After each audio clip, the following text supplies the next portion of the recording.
이 세상은 하나님 아버지께서 거룩한 씨, 아들 하나님을 통하여 농사를 짓는 밭입니다. 그 중에서도 특히 거룩한 씨, 하나님의 말씀을 마음밭에 심어서 가꾸어 가고 있는 성도들이 모여있는 교회는 신비로 가득한 텃밭입니다.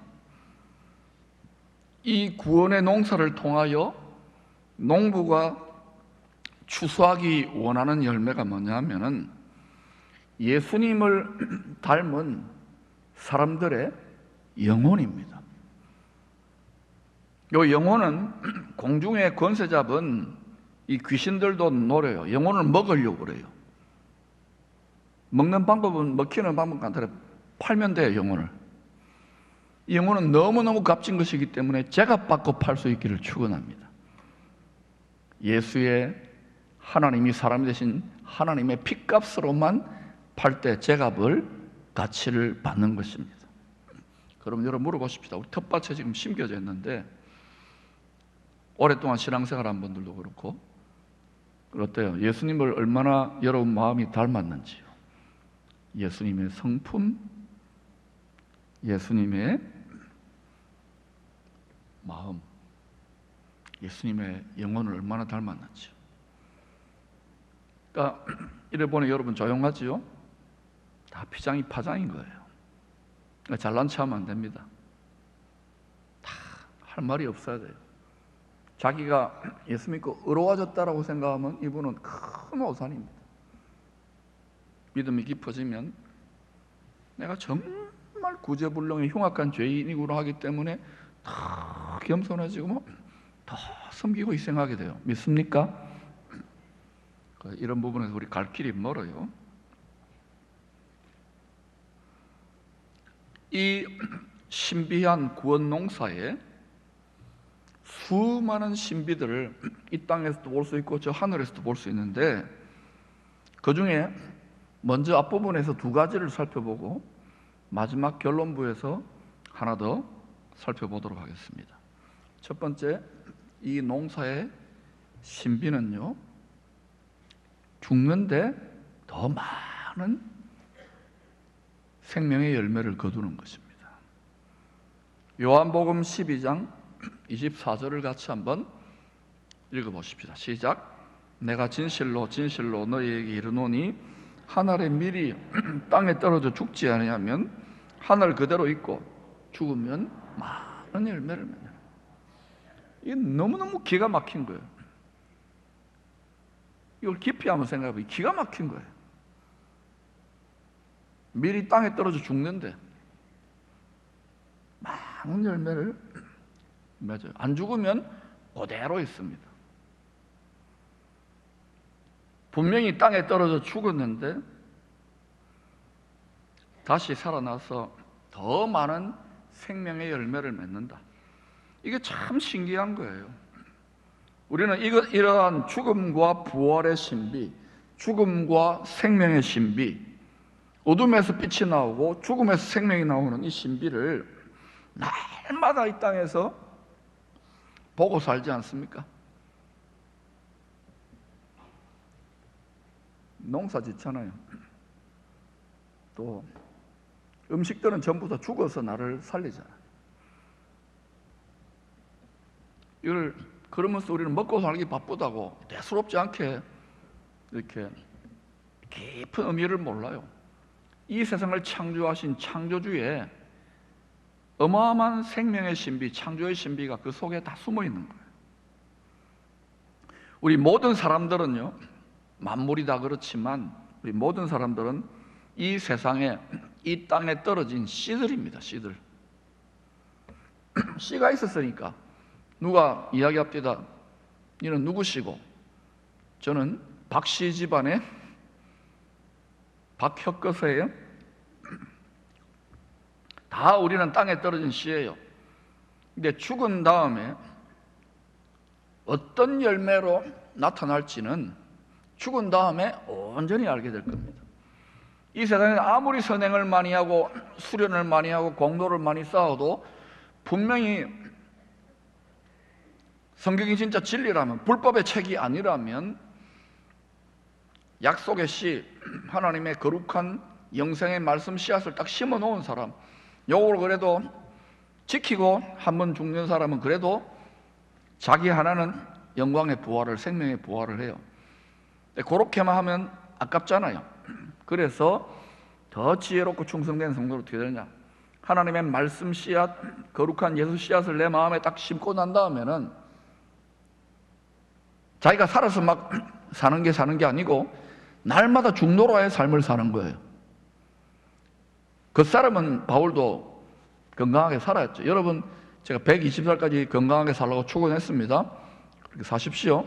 그런데 속에도 사람이 있다고 이야기해요.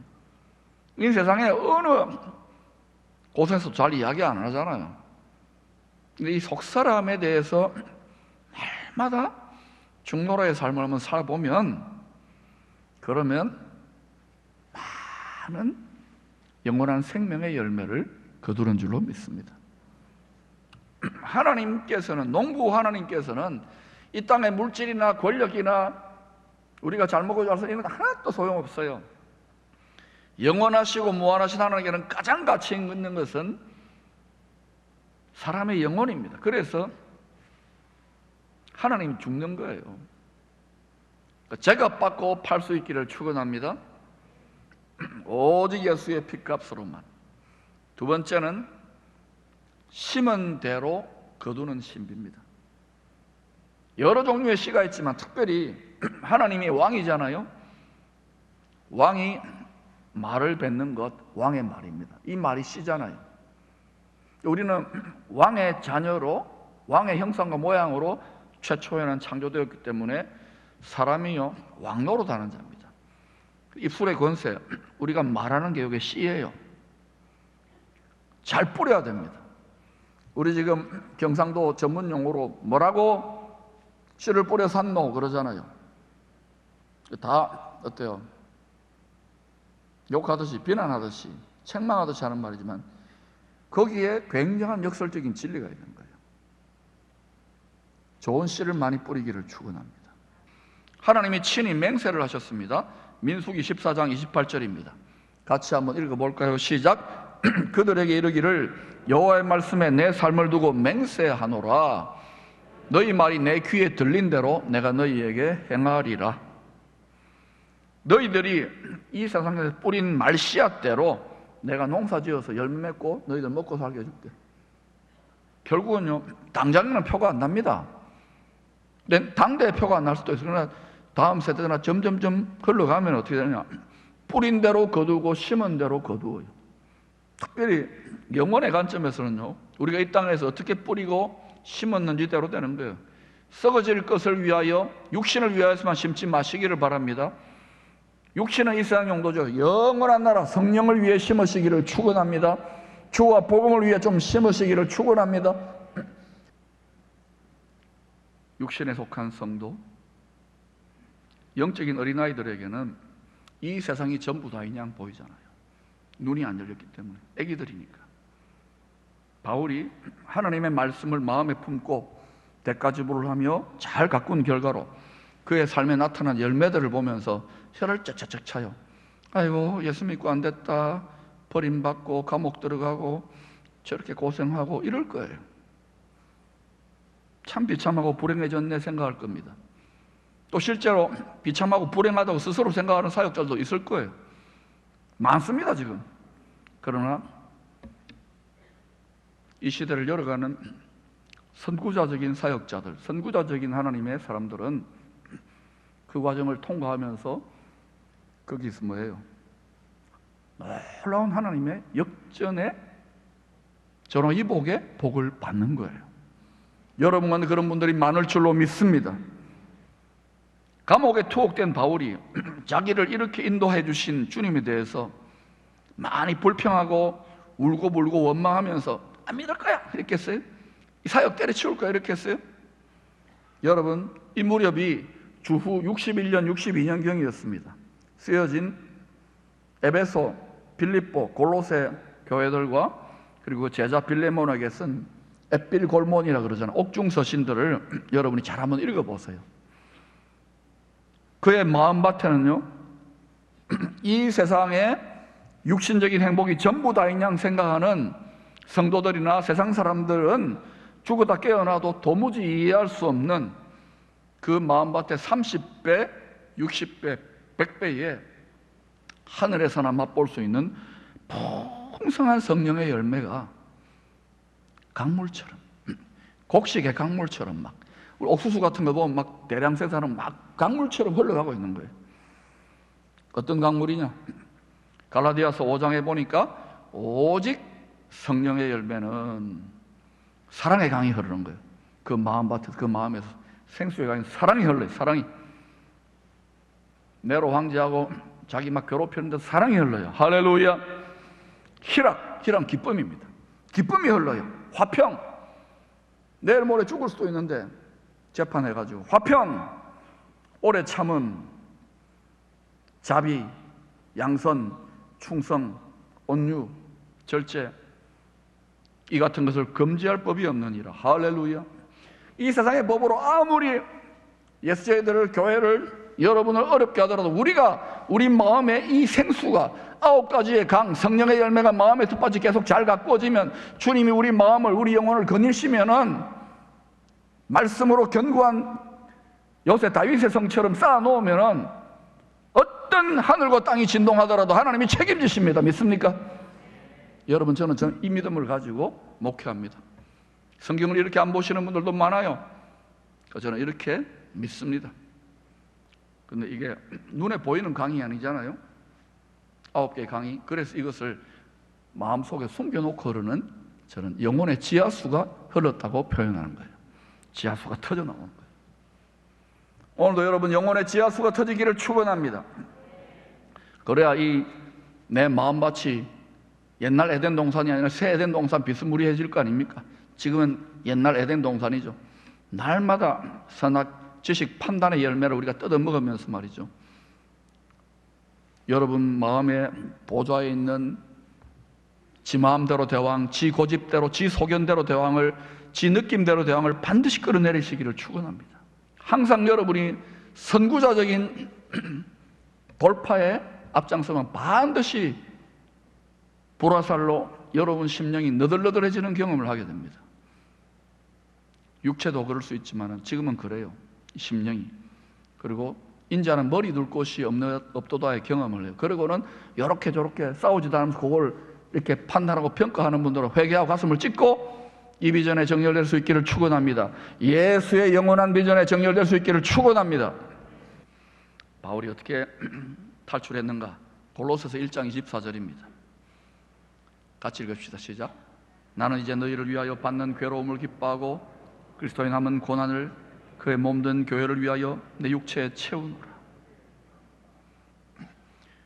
여러분, 세상에서 먹고 살기 위해서 얼마나 고생합니까? 특히 직장인들, 가게 하는 사람 허리가 휘도록 하잖아요. 구룡포에 단팥죽집 한번 가고 싶은데 그 할머니도 한평생 애들 한다고, 곧 문 닫을 겁니다. 이제 그만한다 그러더라고요.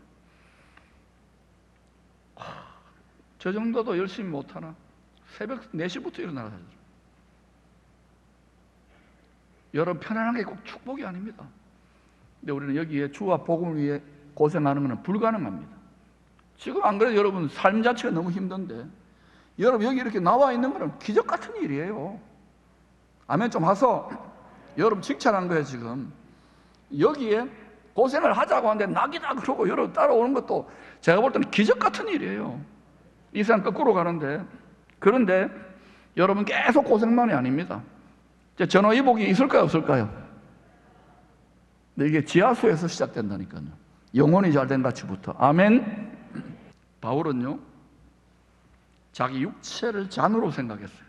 그래서 거기에 가득 채운 성령의 새 포도주의 기쁨. 주님이 십자가에서 또 영의정, 좌의정, 우의정 시켜달라고 하는 야고보와 요한에게 네가 이 잔을 마실 수 있겠느냐?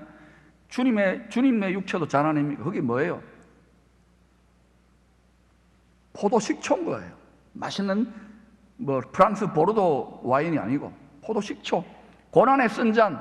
근데 이게 성령이 거기 없어요. 성령의 새 포도주의 기쁨에 만취되어 가지고 도취되어 가지고 지금까지의 모든 서러움과 기쁨이 다 씻겨 나가는 거예요. 하늘에서 맛보는 거예요. 어린 양의 혼인잔치에서 맛보는 그 새 포도주 기쁨인 거예요. 이걸 맛보면서 로마 감옥에서도 거침이 없어요. 이게 만취되었고 도취되었기 때문에 새 포도주 기쁨에, 천국 기쁨에 도취되니까 막 오는 사람들 로마 고관이고 장군이고 소용없어요. 이스라엘 사람이고 막 담대하게 거침이 없이 천국 복음을 전하는 거예요. 지금 여러분 복음을 부끄러워하고 자기 문제, 우리는 지금 이거 할 수 있는 줄로 믿습니다. 앞으로 이래서 점점점 하나님께서 이 믿음에 사는 싸움에서 이긴 자들을 통하여 계속 돌파구를 열어가니까 여러분도 정렬될 수 있기를 축원합니다. 사랑하는 자기 동족 이스라엘 동포들에게 열심히 복음을 들고 구원의 열매를 많이 맺으라고 간절히 권면하는데도 대부분 다 거절해요. 이게 성경에 나와 있는 거예요. 모세 때도 그랬고 다윗, 이사야, 심지어 주님께서도 예언을 했어요. 먼저 말씀을 맡고 제사장 민족이 된 장남과 같은 제사를 맡기잖아요. 이 이스라엘 사람들의 대부분은 강팍하고 완악해지고 우둔하게 되고, 그 결과로 이방인들에게 먼저 널리 둘째 아들이죠. 우리는 복음이 편만하게 전해졌다가 다시 돌아온다는 것이죠. 그러나 그 결과로 말미암아 이스라엘이 장남들이 강팍해진 결과로 말미암아 제사장 나라, 선택 먼저 받은 나라들이 강팍해진 말미암아 2000년이 지나가 이틀이 지나가지고 우리 지금 차남인 이스라엘 이방 민족들이, 우리 이방 민족입니다, 예수님께 지금 접붙여져 가지고 영원한 나라의 영생의 열매, 성령의 열매로 익어가고 있는 중입니다. 할렐루야. 이 텃밭을 잘 가꾸시기를 축원합니다. 그 결과로 이제 이방인 알곡 영혼들의 정해진 숫자가 다 차게 되면은 하나님 머리털 하나도 다 헤아린다. 하나님은 낙심하고 실족하는 사람들의 숫자까지 다 카운트해가지고 하나님이 원하시는 알곡 영혼들의 숫자를 딱 채우십니다. 이방인 알곡 영혼들의 숫자가 딱 채워져서 창고에 들어오면은요, 그 다음에 어때요? 오랫동안 삐져있는 장남 이스라엘 민족 쪽으로 가서 그들과 함께 마지막 마무리에 이걸 대추수라고 합니다. 이걸 마지막에 함께 추수한 다음에 집으로, 영원한 아버지 집으로 가는 거예요. 믿습니까? 이 추수 때를 할 때에 이제는 장남들이 다 온 세상에 흩어져 있거든요. 사방의 밭 모퉁이에서 그들을 다 이제 불러 모아요. 알리야 운동들이 일어나고 이제 불러 모아가지고 어떤 우리 그를 돕는 룻과 같은 이방인 성도들과 함께 연합해가지고 이제 아버지 집으로 이 추수를 마무리 짓는 거예요. 이 추수 때를 마태복음 13장 36절 이하에 알곡과 열매 맺지 못하는 가라지, 이 두 가지로 분류해가지고 이 추수 때를 세상의 끝 마지막 때라고 하셨습니다. 여러분, 세상이 어떻게 돌아가는지 잘 보십시오. 이 대추수 때에 좋은 열매를 맺지 못한 가라지들은, 제가 한 말에 하면 농부가 그 가라지 열매 맺지 못해서 쓸데없잖아요. 그래서 풀목불에 던져버린다고 합니다. 불 떼고 이렇게 하면 좋겠죠. 과수원에서 늘 볼 수 있는 이야기입니다. 바울은 로마에 도착하기 약 한 4, 5년 전에 주 57년, 58년경에 로마에 먼저 가서 자기 제자들이 먼저 간 거예요. 5년 전에. 그래서 열심히 복음 전하고 있던 제자들에게 편지를 씁니다. 아마도 에베소의 두란노 서원에서 훈련받은 제자들이 많았을 겁니다. 이 편지 로마서에서 자기가 먼저 깨닫게 된 이방인과 이스라엘의 남은 자, 택한 자들이 함께 알곡 영혼들로 대추수되어지는 구원 농사의 신비를, 세 번째 신비를 이렇게 밝히고 있습니다. 우리 같이 한번 읽어보십시다. 시작. 형제들아, 너희가 스스로 지혜 있다면서 이 신비를 너희가 모르기를 내가 원하지 아니하노니, 이 미스테리는 이방인의 충만한 수가 들어오기까지 이스라엘들은 우둔하게 된 것이라. 그리하여 온 이스라엘이 구원을 얻으리라. 그러니까 여러분, 하나님은요, 이방인 영혼 열매들이 몇 개 들어오는지 다 봅니다. 쭉정이 들어 안 됩니다. 그다음에 이스라엘의 남은 자들, 저 장남들은요 지금 엉뚱한 생각을 해요. 다른 그리스도, 다른 메시아이기 때문에 고생을 억수로 하겠죠. 그러나 하여튼 그래가지고 와요. 그 중에 이제 예수 앞으로 돌아올 자들이 온 이스라엘 중에 남은 자들, 택한 자들이 있을 줄로 믿습니다. 자, 그러면 이제 농사의 여러 무수한 신비 중에 세 가지를 오늘 공부했습니다. 첫 번째, 죽어야 많은 열매를 맺습니다. 날마다 죽노라. 여러분의 속에 있는 육신과 붙어있는 이 마음에 대해서, 그 육신의 정욕 안목에 있는 이성의 자랑이라고 했습니다. 날마다 죽으시기를 바랍니다. 두 번째는 심은 대로 뿌린 대로 거둡니다. 이 땅에서만이 아니고 후대만이 아니고 영원한 나라에서 거둡니다. 썩어질 것만을 위해 심지 마시기를 바랍니다. 세 번째는 제사장 민족 장남 이스라엘로부터 구원이 이방인에게 편만하게 전해졌습니다. 여기 아직까지 버팅기고 있는 하고 이래가지고 이제 하나님이 이 민족을 들어 서실 때가 가까울 겁니다. 준비하시기를 바랍니다. 우리 당대가 아니면 우리 후대들은 준비하시기를 바랍니다. 이방인의 충만한 숫자가, 우리는요 한국 사람들은 빨리빨리이기 때문에 빨리빨리 잘해요. 빨리빨리 이 일을 그럼 하나님이 제 믿음입니다. 여러분 뭐 틀렸다 해도 좋아요. 정치적인 사회문화, 국제관계까지 하나님 다 알아서 하십니다. 왜? 아버지에게는 자식이 제일 중요해요. 자식들의 영혼이. 믿습니까? 이스라엘에서 이방인 둘째 아들로 넘어왔다가 다시 이제는 삐진 장남들 챙겨가지고 또 차남인 우리가 도와야 되겠죠. 우리 믿음의 우선 기도하세요. 기도. 그렇게 해서 하나님이 추수를 마무리해요. 그리고 계속 또 창고에 넣었다가 또 정결케 하시고 아버지 집으로 갈 거예요. 아버지 집은요 영원히 좋은 집입니다. 날마다 바라보세요. 텔레비도 한 번씩만 보시고요, 날마다 거기를 말씀과 성령의 안경을 끼고 날마다 바라보시기를 축원합니다. 영원한 실상현실을 날마다 사모하면 넉넉히 이겨낼 수 있어요. 첫 번째, 그럼 어떻게 살아야 되느냐? 우리 마음밭에 항상 돋아나는 쓴뿌리의 정욕의 잡초들이 있습니다. 지 잘났다, 지 교만, 시기 질투, 이게 전부 다 어때요? 잡초들입니다. 그거 우리 밭에서 보고 있잖아요. 이거 여러분 교회 다니면서 좀 이렇게 뽑아내면서 내 마음에 이걸 뽑아낸다고 하세요.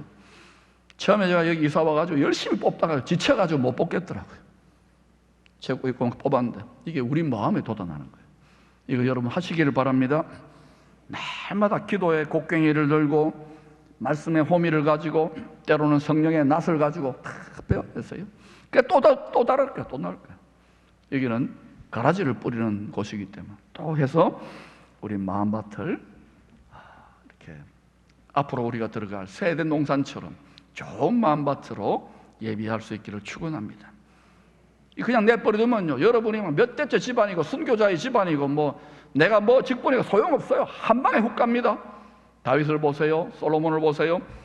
방심하지 마세요. 1초도 방심하지 말고 부지런히 눈물을 흘리면서 여러분 마음밭을 가꾸고 씨를 뿌리시기를 축원합니다. 말씀 씨를 뿌리시기를 축원합니다. 두 번째는 이방인 알곡으로 함께 익어가는 우리들입니다. 지금 함께 익어가고 있어요. 아직 끝난 게 아니에요. 끝까지 인내해야 됩니다. 이제 앞으로 하나님이 택하여 구원할 이방인 영혼들과 특별히 이스라엘 택하신 영혼들의 정해진 수가 다 추수되기까지 그런 힘을 다하여 지금도 쉬지 않고 일하시는 아버지, 농부입니다. 성부, 성자, 성령님이 지금도 일하고 계셔요.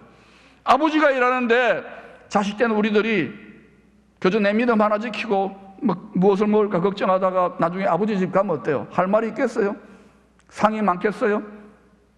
염치가 없겠지요? 그래도 아버지 믿어 놓으세요. 예수님 믿어 놓으세요. 그러나 지혜로운 성도들은, 충성된 성도들은 지금 아버지가 이러시니 나도 일한다. 우리 주님이 그랬잖아요. 주님의 길을 우리 분량만큼 하시기를 축원합니다. 그럼 당장에 1 더하기 1 이렇게 되지 않더라도 하나님이 미스테리한 방식으로, 신비라 그랬잖아요. 우리 아버지입니다. 책임지실까요? 내가 아버지 누구? 예? 하나님 아버지죠. 해봅시다.